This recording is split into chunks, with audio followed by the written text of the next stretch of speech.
हमारे देश में अब मुझे ये समझ में आने लगा है कि किसी भी भारतीय नागरिक को चिकित्सा सुविधा की जरूरत नहीं है, चिकित्सकीय ज्ञान की जरूरत है।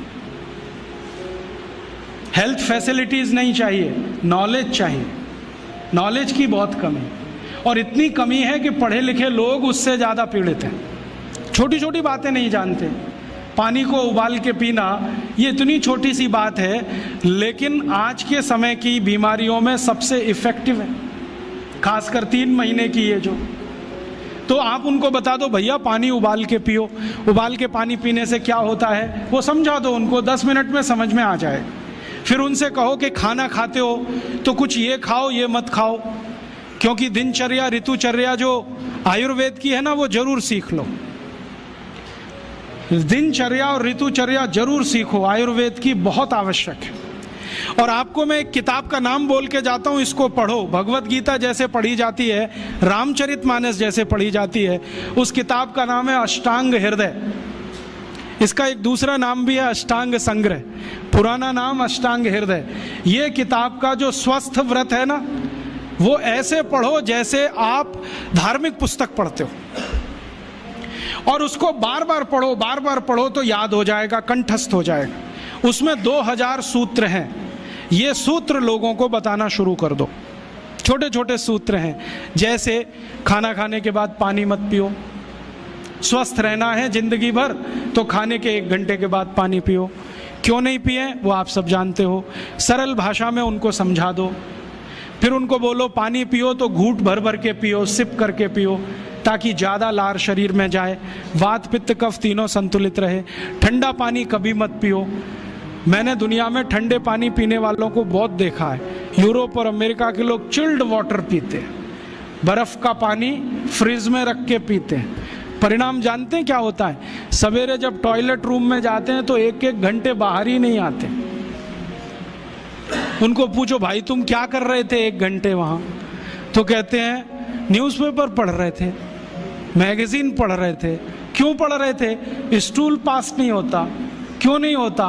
कॉन्स्टिपेशन है, जोर लगाना पड़ता है फिर भी नहीं होता। गाना भी गाते हैं मेरे सपनों की रानी कभी आएगी, फिर भी नहीं आती। और अंतिम दुष्परिणाम पता है क्या होता है? उनको पेट साफ तो होता नहीं, तो सांस में से भयंकर बदबू आती है। किसी अमेरिकन यूरोपियन के नजदीक बैठ जाओ, अगर वो लिस्ट्रीन स्प्रे करके नहीं आया तो 1 मिनट नहीं बैठ सकते। हर समय उनको माउथ फ्रेशनर स्प्रे करना पड़ता है, क्योंकि अंतड़ियां साफ नहीं है, कब्जियत है, मल भरा हुआ है, उसमें कचरा जमा है। फिर उनके पसीने में से भी बदबू आती है। क्यों? कब्जियत बहुत है।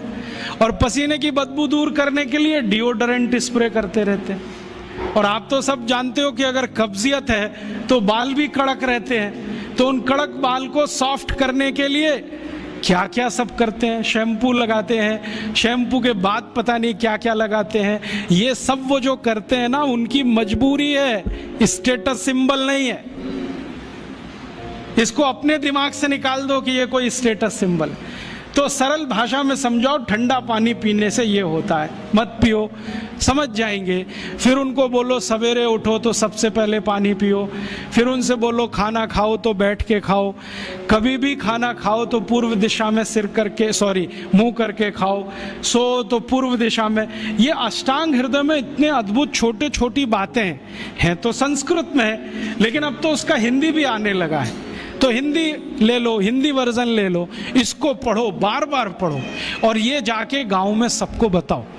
फिर उनको कहो देखो ये तो है स्वस्थ रहने के लिए, अब तुम बीमार पड़ो तो बताओ तुम्हारी बीमारी क्या है।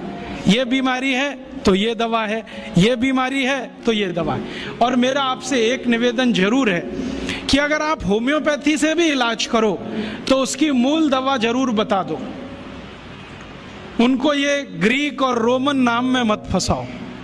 आप कहोगे जी मैं तो ऑसिमम दे रहा हूँ, ये उनको कहो ये तो तुलसी का रस है भैया, तुम्हारे घर में फूलों से बनी हुई है, आसानी से मिलती है, जयपुर में मिलती है, दिल्ली में मिलती है। भंडारी वालों को अक्सर ऑर्डर दे के रखो, हमको इतनी भेजो। उनको जो पता चल गया कि आप प्रचार के लिए कर रहे हो तो मुफ्त में भी दे देंगे आपको।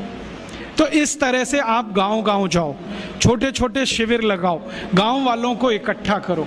गांव वाले बहुत दुखी हैं, शहर वाले भी दुखी हैं, वैसे तो वो दुखी हैं। इसका यही सबूत है कि रामदेव जी आए जयपुर में सवेरे 4 बजे तो सब लोग पहुंच जाते हैं वहाँ, पैसा भी देते हैं, समय भी देते हैं। और 4 बजे रामदेव जी कहें टांग ऊपर उठा लो तो उठा लेते हैं, कहें सिर नीचे कर दो तो कर लेते हैं, ऐसे कर लो तो कर लेते हैं। क्यों?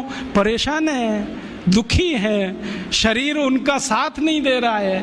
और इतने दुखी हैं कि रामदेव जी तो क्या, कोई टिम्बकटू आ जाए उसी के सामने वो आ जाएंगे। और वो दुनिया भर में घूम के आते हैं अपनी अपनी छोटी छोटी बीमारियां लेके। तो इन जो दुखी लोगों का थोड़ा थोड़ा आप मदद कर दो इलाज के रूप में, ये सब आपके भगत हो जाएंगे। और ये भगत हो जाएंगे तो कहो आप भी प्रचार करो इसका, वो भी करें, आप भी करो, तो ये इतना तेजी से मल्टीप्लाई करेगा कि 2-5 साल में एलोपैथी का बाजा बज जाएगा। और बजा देना है अपने को। हाँ, ये संकल्प लेके चलो कि इनका बाजा हमको बजाना है। मैं बहुत जल्दी एक टीवी चैनल शुरू करने जा रहा हूँ एलोपैथी का बाजा बजाने के लिए। इनकी सब पोल खोलनी है मुझे। हाँ, इनकी इतनी पोल है मेरे पास, कम से कम 1,500 से ज़्यादा डॉक्यूमेंट्स हैं जो एलोपैथी के गंदेपन को सिद्ध करने वाले हैं, इनकी निकृष्टता को सिद्ध करने वाले हैं। ये कितने अनसाइंटिफिक हैं वो बताने वाले हैं, कितने डॉगमेटिक हैं वो बताने वाले हैं। मेरे पास ऐसे बहुत इंटरव्यूज हैं बड़े बड़े डॉक्टरों के, वो कहते हैं कि हम कोई डायग्नोसिस नहीं करते, तीर मारते, लग गया तो ठीक, नहीं तो तुक्का। और वो कहते हैं हम तो एक ही सिद्धांत पे काम करते हैं, trial and error, trial and error, देते जाओ गलतियां करते जाओ, देते जाओ गलती, भले मर जाए पेशेंट उसमें। हमारे पास तो कम से कम ये नहीं है ट्रायल एंड एरर वाला।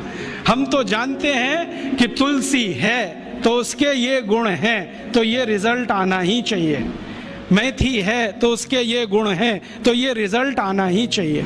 हमको सब मालूम है, फिक्स है, यहाँ वेरिएशन नहीं है। मेथी के जो रिजल्ट चरक ऋषि को मिले वो आज भी मिलते हैं। इसमें इतना सातत्य है, वेरिएशन कहीं भी नहीं है। तो जो विज्ञान में सातत्य होता है, सत्य ज्ञान वही होता है। तो हमारे पास जो सत्य ज्ञान है, इसको लेकर आगे बढ़ें। दोस्तों, यदि आपको भाई सिराज दीक्षित जी द्वारा बताई गई ये जानकारी अच्छी लगी हो तो कृपया करके अन्य देशवासियों तक यह वीडियो जरूर पहुंचाएं। और यदि आप ऐसी जानकारियां रोजाना पाना चाहते हैं तो कृपया करके आयुर्वेदिक उपचार को सब्सक्राइब कर घंटे का निशान जरूर दबाएं। धन्यवाद।